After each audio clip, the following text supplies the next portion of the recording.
certificado plano. Lengua. Hay una diferencia en las caras. Toda lengua, llámese punta o parte media, va a tener dos superficies. Una superficie llamada ventral y una superficie llamada dorsal. ¿Cómo sabemos si estamos en la área dorsal y en la área ventral? Muy básico. Vean ustedes estas irregularidades que hace el epitelio. Unas irregularidades que solo están en la cara dorsal. ¿Y para qué se hacen estas irregularidades? Para poder formar las diferentes papilas que vamos a estudiar. Son tres papilas que estudiamos. ¿Y cuáles son? La fungiforme, la calciforme y la filiforme. Son las tres que vamos a ver. Pues bien, miren ustedes esta irregularidad que hay. Ahora vamos a ver la cara ventral.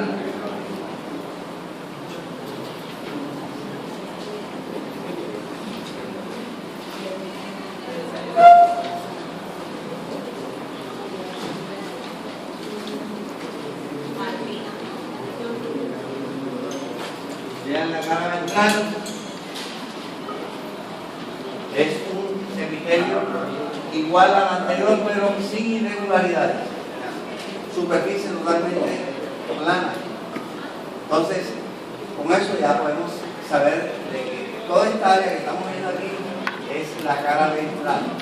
Tanto la cara ventral como la dorsal, el epitelio siempre está descansando sobre el tejido conectivo laxo. Esto que están viendo aquí grande, blanco, es un tejido conectivo laxo. Como tejido, como estructura es corio o lámina propia. Acuérdense de que el corio o la lámina propia tienen, o tejido conectivo laxo, tienen una función sobre el epitelio y es darle sostén, darle medio de oxigenación, darle medio de nutrición, darle medio de defensa. ¿Sí? Por eso es que el tejido conectivo siempre está conectando al epitelio con el músculo. Entonces repetimos, si yo pregunto aquí tejido, es tejido estratificado plano no quedanizado. Si pregunto aquí por tejido, es tejido conectivo laxo. Si pregunto por estructura sin mover el señalizador, es lámina propia o corio. Igualmente, en la cara dorsal se da lo mismo.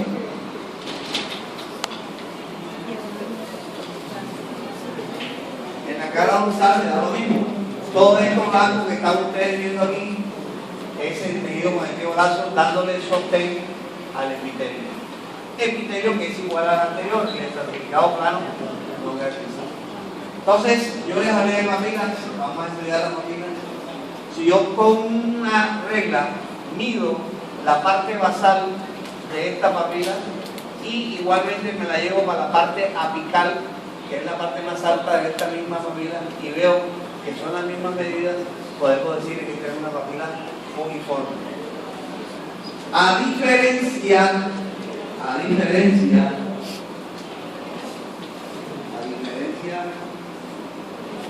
de esta que están viendo ustedes aquí, hago el mismo trabajito, mido aquí y veo que la parte apical más alta es mucho más ancha que la parte basal, que es más delgadita.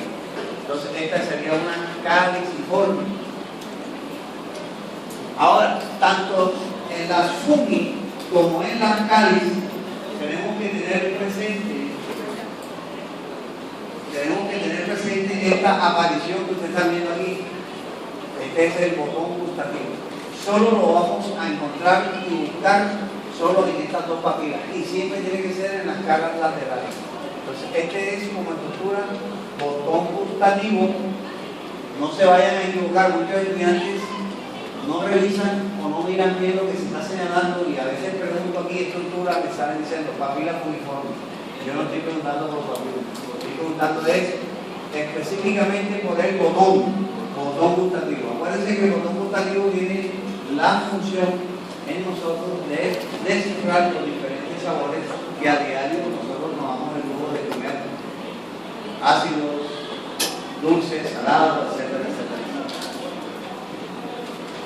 Por debajo de este tejido conectivo lacio que ya ustedes conocen, encontramos una gruesa capa muscular, que es todo esto que están viendo ustedes aquí. No es más que un músculo esquelético. Acuérdense que la lengua está insertada en el hueso hyoides y por esa simple razón estamos ante un músculo esquelético. Entonces, por eso es que nosotros no podemos hacer con la lengua lo que queramos, sacarla, la metemos, la sacamos. ¿Por qué? Porque nosotros la comandamos. ¿Por qué? Porque es un músculo esquelético y es motor. Lo que quiero que vean aquí es que, fíjense, aquí vemos diferentes formas del músculo. Aquí lo vemos en una forma redonda, como lo hace la carne corta, y aquí lo vemos en una forma alargada. El fenómeno se da a nivel del músculo porque es cortado el uno, y uno es corte el longitudinal y el uno es cortado transversal. Cuando lo veamos así en trozo, es un corte transversal, y ese corte transversal tiene un nombre: campo de congénito. Entonces, si pongo aquí, dice en el salón, estructura, es un campo de congénito. ¿Y qué tejido es? Muscular esquelético. Lo mismo si pregunto aquí en esta porción alargada. Si pregunto por estructura, no me van a contestar campo de congénito, sino fibra muscular esquelética. Y si pregunto por tejido, ya saben que es el mismo tejido muscular. Vean esta estructura que ustedes están viendo aquí y que se ve siempre a nivel del tejido conectivo lacio. Esta estructura aquí, que ustedes están viendo aquí, es una terminación nerviosa. La lengua es un órgano que tiene una sensibilidad que si te dan un beso y te meten la lengua en la boca, se les van a los pelos. ¿Pero por qué se van a los pelos? Se van a los pelos porque la lengua tiene una gran sensibilidad. Otra cosa que tiene la lengua es la vascularización. Por eso es que ustedes ven la lengua como una cosa totalmente siempre rojita. ¿Por qué? Porque es un órgano bastante vascularizado.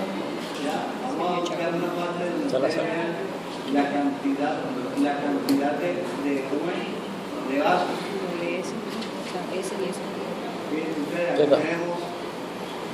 Aquí tenemos una vena, aquí tenemos un capilar, aquí tenemos una arteria.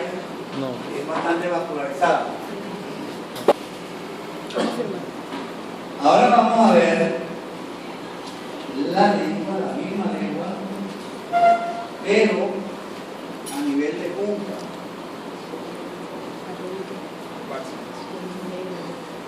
Y con C.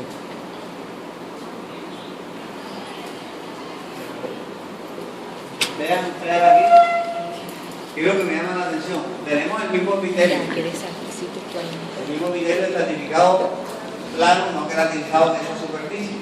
Lo cual quiere decir que por las mismas irregularidades que veo, podemos decir que estamos en qué cara. Una cara dorsal. Pero en la cara dorsal de estas irregularidades me hacen ver una estructura como una hoja de cuchillo, puñal. Es la característica de las papilas filiformes. ¿Ya? En estas papilas no hay necesidad de ponerse a buscar botones gustativos porque nunca lo vas a encontrar. ¿Por qué? Porque la papila filiforme no tiene ningún tipo de función con relación a dar sabores a través de sus botones. Sí tienen la función es de lamer. Por eso es que usted cuando se va a comer un helado, lo único que representa el helado es la lengua. Y con la lengua lo acabas. Lo mismo el perro cuando va a tomar agua. Lo único que representa es la punta de la lengua y con eso es suficiente para tomar agua de él. Entonces, funciones de esta papila, lamer. Igualmente, por debajo del epitelio y por debajo de la papila, vamos a encontrar el mismo tejido conectivo lacio que ustedes ya conocen. Y aquí se ven mucho más bonitos el trozo del músculo esquelético cortado transversalmente, aquí longitudinalmente, aquí transversalmente, lo cual quiere decir que tiene un campo de Mohs más elegante, más bonito. Igualmente nos vamos a ir para la cara ventral. En la cara ventral, vean la cara ventral, el mismo tejido, pero no es irregular, es una superficie totalmente lisa.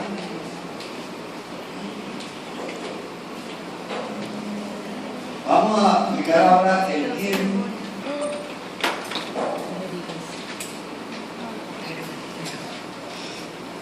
Me avisa. Parece que el diente juega un papel muy importante en el proceso digestivo, porque gracias a ellos nosotros podemos triturar y demoler los alimentos para tomar más tarde el cordón, como el borde alimenticio.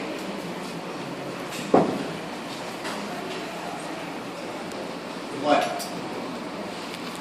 nosotros en el diente vamos a estudiar 4 tejidos.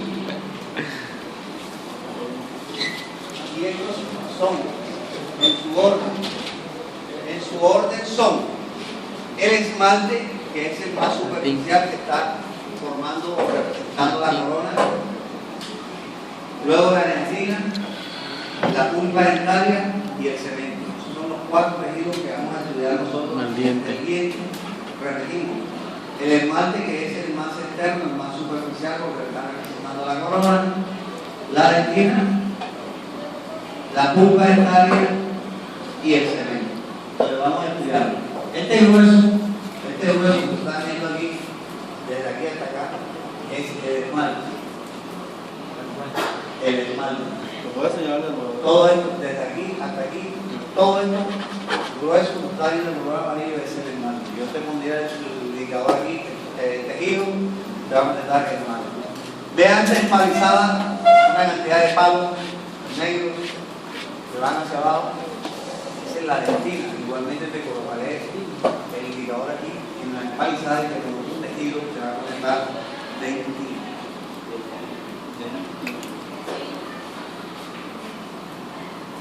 Vean esta concavidad que hay aquí, que está en la parte media del diente. Hay dentina de este lado y dentina de este lado, y aquí hay una concavidad donde supuestamente está almacenada ahí la pulpa dentaria. Yo preguntaría, ¿hay tejido? Pulpa dentaria. Y ya en la parte más profunda del diente, a los lados de la raíz, miren, yo me voy hasta la parte más profunda de la nariz, encontramos este tejido delgadito que tiene granulaciones en su interior, es el cemento. ¿Ves? Pongo el señalizador aquí, pregunto tejido cemento, que comienza aquí y termina. Vale, esos son los 4 tejidos. Ya sabiendo identificar los 4 tejidos, entonces sí, vamos ahora a desmenuzar, a estudiar todas las estructuras que encontramos en cada uno de estos tejidos.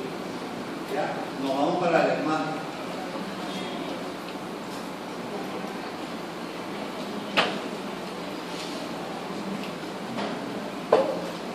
Bueno, nos vamos para el esmalte.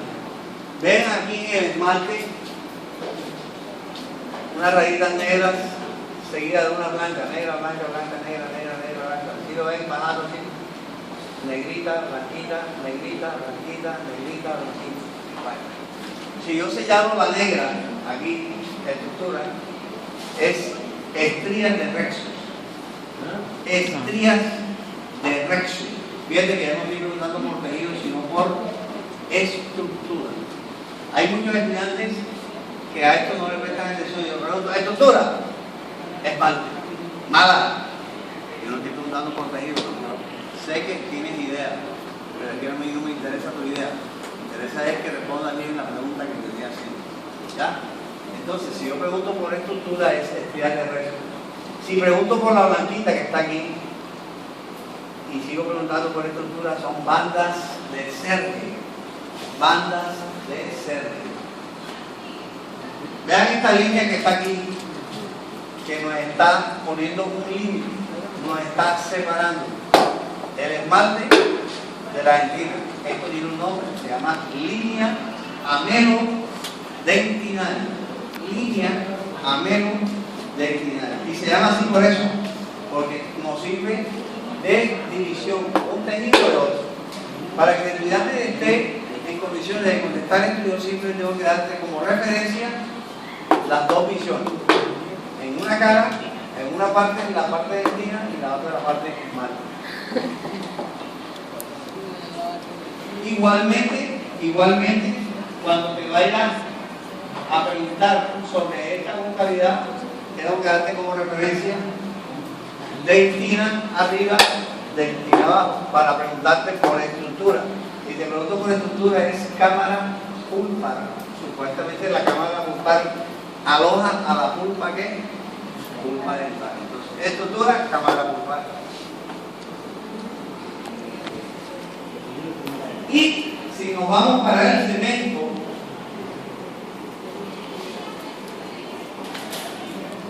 vean las granulaciones que vemos en el cemento. Es la capa granulosa de Tomei.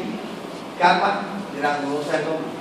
Cuidado, me va a molestar igualmente que el ejemplo que le puse anteriormente. Pregunto por estructura, me salen diciendo cemento. Señor, no estoy preguntando por cemento, sino por estructura. Estructura, capa granulosa de Tomei.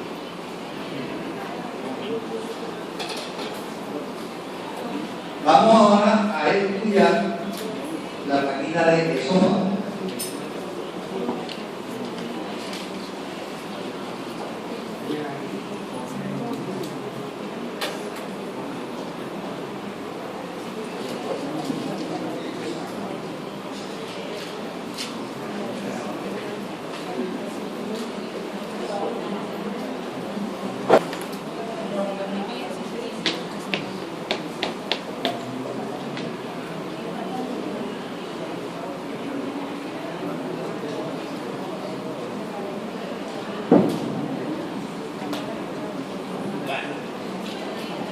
Vamos ya a comenzar con el tubo. Yo diría que desde el esófago hasta la bolita del ano es un tubo recto. Y ya desde el esófago hasta el ano ya siempre tenemos que hacer un ejercicio y debe estar bien claro en ese dibujo, y es siempre estudiando desde el punto de vista con 4 capas. Siempre tenemos que estudiar ya este tubo siempre con 4 capas. Estas 4 capas, ¿cuáles son? Mucosa, submucosa, muscular y adventicia o serosa, dependiendo del órgano que estés estudiando. En este caso estamos estudiando que el esófago. Entonces vamos a estudiarlo en su orden de adentro hacia afuera. La mucosa siempre va a estar representada por 3 elementos. ¿Cuáles son estos 3 elementos que representan a la mucosa? Un epitelio, que es todo este epitelio grueso que también ustedes ven. Esto me hace pensar a mí, si yo estoy viendo un epitelio así grueso, áspero, que está constituido por varias capas de células enseguida, tengo que estar pensando en un epitelio estratificado. Recuerden que el epitelio estratificado es aquel que está constituido por 2 o más capas de células. Veo la superficie y veo que es plana, y además no hay nada en su superficie como queratina. Puedo poner ya apellido y nombre: estratificado, plano, no queratinizado. Y es que nosotros a nivel de la mucosa necesitamos este epitelio fuerte, áspero, que cumple una función maravillosa a nivel del esófago. ¿Y cuál es? Protección. ¿De qué nos va a proteger? De los traumas, de los frotes. ¿Y de quién? Estos traumas, del polo. De que nosotros cortamos, demolemos, trituramos, y con la ayuda de la saliva y la lengua vamos haciendo un bolo que debe ser fácil para la deglución. Pero eso lo vemos así lindo y hermoso cuando tenemos todos los dientecitos competidos, que podemos hacer todo ese ejercicio elegante que acabamos de decir. Pero ponte a pensar un pobre cristiano viejito que no tiene dientes, que no tiene llaga, no tiene un carajo, y él se tiene que alimentar, porque no se va a morir. ¿Qué va a hacer ese pobre cristiano? Y hacer un simulacro ahí, un budón para él. ¿Se puede imaginar ese trauma de ese esófago a nivel cristiano?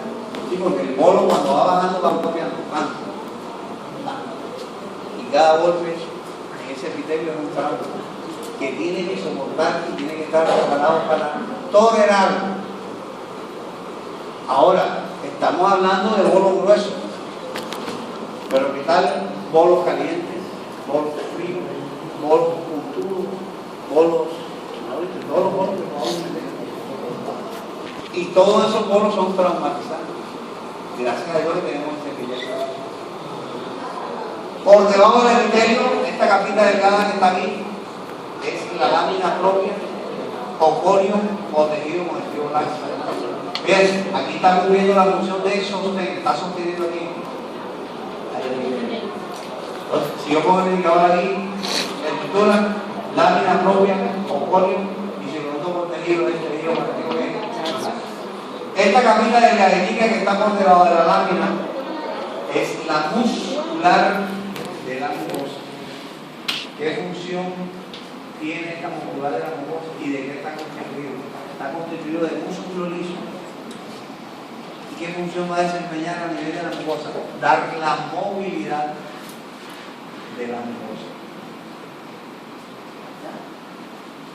Por debajo ya encontramos la segunda capa. Fíjense que ya estudiamos la primera capa. Esta capa que ustedes están viendo aquí es la submucosa. Va a estar constituida de dos tejidos: tejido conectivo laxo y tejido conectivo denso. O sea, si yo pregunto aquí tejido, usted puede contestar los dos si quiere. O tejido conectivo laxo o denso irregular. Ahora, si contestan los dos en el examen, bienvenido.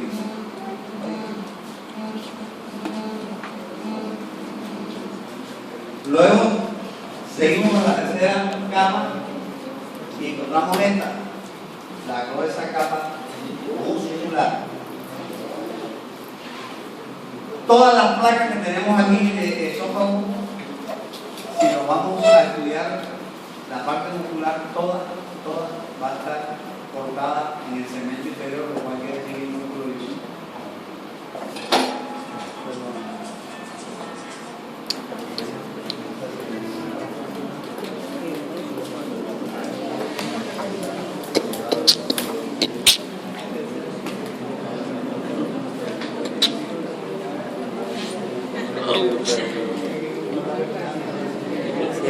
Porque me grabado sale así brillando. Bajar el brillo. O no, pausa esa vaina. ¿Dónde? Ahí en el cuadro. Ahora. En la tuerca. Configuración. Por la memoria tiene. Baja. Significa que raro. Ahí baja. El tercero. Ahí el tercero. Ahí te va a comer. ¿Dónde está el cero? Bueno, Ahí yo tengo el cable. si nosotros hagamos la idea, este es el esófago, este es el tubo del esófago. Entonces yo lo fracciono en tres. Estamos hablando de la parte muscular. No sabe nada. El tercio superior es puramente esquelético. Tercio medio, una combinación esquelético liso. O sea, podríamos decir que ese músculo es una parte lisa. Y el tercio totalmente inferior es liso. Por eso les di al inicio de hablar de la parte muscular que todos los cortes que tenemos aquí es del segmento inferior, lo cual quiere decir que son músculos lisos. No se pongan a buscar ni músculo esquelético, ni músculo mixto, ni nada, porque no lo van a encontrar. Todo es músculo liso. Claro está, que estamos viendo entrelazados entre los músculos, te digo que conectivo laxo, todo esto está bien. Estructura tabique, ¿por qué? Porque está dividido parte muscular y parte muscular. Este es un tabique que viene de arriba, ¿sí? Y está constituido de qué tejido, conectivo ¿qué? Este músculo es totalmente liso, lo cual quiere decir que tenemos una contracción que involuntaria. Está presidida por simpático y parasimpático. Yo en este momento no puedo decir que se paralice el músculo liso del esófago, nada más. ¿Por qué? Porque es una contracción involuntaria. Ahora, ¿qué función tiene esta capa muscular en este espacio? Contracción y relajación, o sea, hace lo que llamamos peristalsis. No vayan a pensar de que el bolo baja por gravedad y lo tiran desde arriba. ¡Ah! ¡Ya cayó! El bolo va bajando gracias a la peristalsia que se da desde arriba para abajo. Siempre se da en ese sentido, de arriba hacia abajo. Y así, de esa forma, va bajando el bolo. ¿Sí?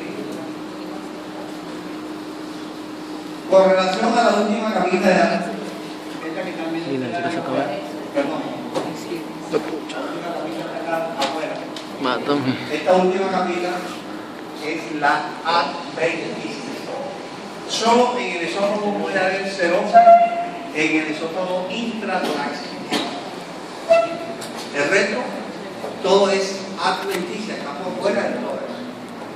Todos los cortes que tenemos aquí son hechos en esa área, fuera del tórax, lo cual quiere decir que solo vamos a encontrar que adventicia. No me hablen aquí en la práctica de serosa.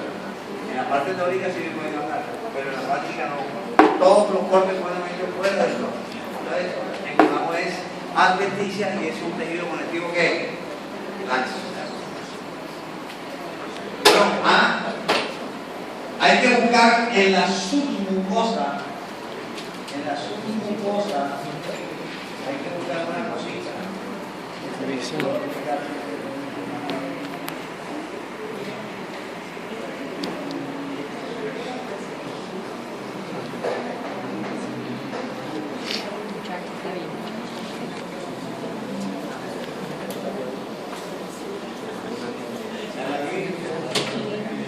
Qué porquería. Vean estas glándulas que están aquí a nivel de submucosa. Son las famosas glándulas esofágicas. Fíjense su localización. Van a estar siempre a nivel de submucosa. ¿Cuál es la constitución de estas glándulas esofágicas? Está constituido por ácidos mucosos, lo cual quiere decir que su función es que producir moco. Ese moco, ¿para dónde se va? Se va para la superficie del epitelio. ¿Para qué? Para suavizar